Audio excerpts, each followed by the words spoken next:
Maritime Made on Eastlink is presented by Nova Scotia Business Inc., working with companies across Nova Scotia to be more successful exporters every step of the way. Atlantic Sea Cucumber Ltd, based in Hackett's Cove, Nova Scotia, is one of the only dedicated wild sea cucumber processing plants in Atlantic Canada. Chances are you may not have ever heard about this aquatic animal, let alone tasted it, but in China, sea cucumbers are sought after. We're one of the only dedicated sea cucumber processing plants in Atlantic Canada. We buy frozen sea cucumber from a variety of fishermen from the Atlantic Ocean, and we process it, we cook, we dry it, and we create a shelf-stable product that we ship out to our customers in Canada, the US, China, Australia. Sea cucumber's been eaten in Chinese cuisine for thousands of years. It's always been something that they value in their culture. They see it has a lot of medicinal benefits, but it's never been consumed in North America or Atlantic Canada. Now that we have more people traveling international, we finally made a connection in 2015 where the owner realized there's an abundance of sea cucumber that hasn't been harvested from the Atlantic Ocean, and he wanted to create this business to find a better source to supply mainly China and other customers throughout the world with sea cucumber. Since 2016, the company has been performing its original cooking process in a converted fish plant. The company purchases harvested frozen sea cucumber from local fishermen or fish plants. Its fishing season is from summer until early fall. Upon arrival to their processing facility, sea cucumbers are stored in trucking facilities that keep them frozen at -25 degrees Celsius. One truck full of frozen sea cucumber is a month's worth of processing work. 30-pound frozen blocks of sea cucumber are put into 500-pound tubs. Typically, 4 tubs are used in one day of processing. Chlorinated seawater is used to thaw them overnight. The start of a workday begins with tipping a tub into the hopper. This drains the water used for thawing. Bits of packaging stuck to the frozen product come off during this process as well. Any excess water on the facility's floor gets filtered before being returned to the ocean. From the hopper, a conveyor belt takes the sea cucumbers onto the cutting line. Here, any remaining guts and the head, or the flower as they prefer to call it, are removed with fillet knives. Dump chutes on the sides of the conveyor rinse both remnants and water down into a disposal bin. Any animal waste is composted outside, where packing, maintenance, and outgoing waste bins are also stored. Everything gets hosed down throughout the day and then gets another deep cleaning at the end of each shift. The workers wear orange gloves for cutting and processing and blue gloves for cleaning. Next, the product is dumped onto a second conveyor belt that takes it into the steam cooker.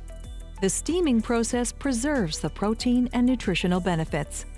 This end point is 93 to 95 degrees, and internally it's 70 degrees. It takes 24 minutes to go through.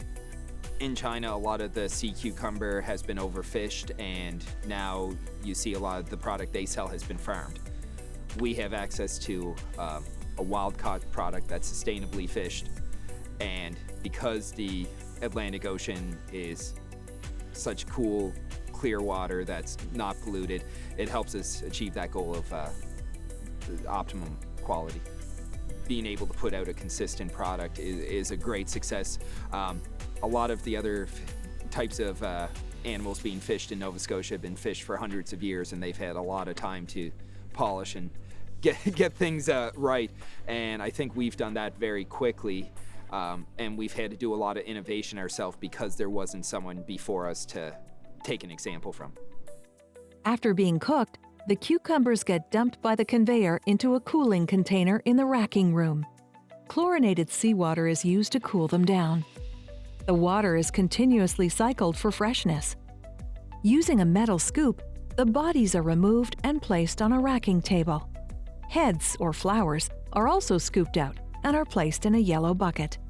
When full, this bucket is dumped onto flat drying trays. The flowers are sent away by sister company Axo to be used to create the capsule form of the product. Sea cucumbers are speared onto a drying tree. Each one holds 3. Shape and appearance are the biggest concern of customers, so this is carefully done, ensuring trees are pierced in their center when possible. Full trees get placed on drying racks. When filled, there are 300 to 350 sea cucumbers on one racking tray. From here, they will be placed into the dryer in small batches, where they'll dry at 40 degrees Celsius for 48 hours. The dryer can fit 44 trays, but typically Atlantic sea cucumber only fills it halfway, given the length of time it takes. Fans lower the moisture content in the product to the point that bacteria can't grow. After drying, the product is packaged and ready for customers all over the world. They sell 454-gram retail bags and smaller 166-gram bags. The red packages contain the flayed version of the product, and yellow ones have the shapes that look nice when plated. Both have a shelf life of 3 years. This product is very tough and must be soaked for 3 days before cooking. The sea cucumber capsules are sold in packages of 120. They have a shelf life of 2 years. A beautiful gift box of sea cucumber is only sold in China, where it's known that to give or receive a capsule or sea cucumber is to give or receive good health. Sea cucumbers are low in fat, but high in essential fatty acids, vitamins, and minerals. We wouldn't exist with just sales in Nova Scotia. Our main demographic is people of Chinese descent. They understand the product a lot better than new consumers, and we've never had a lot of success creating new customers. So export's the only way we can function because the majority of our sales are in China. That's where the demand is. The NSBI's always had a variety of different funding support projects. The export growth was the big thing when we were still allowed to travel. We use that a fair bit. I find it has been really helpful. Because we export so much, we do depend on that travel and that face-to-face meetings we get with like trade shows or trade missions.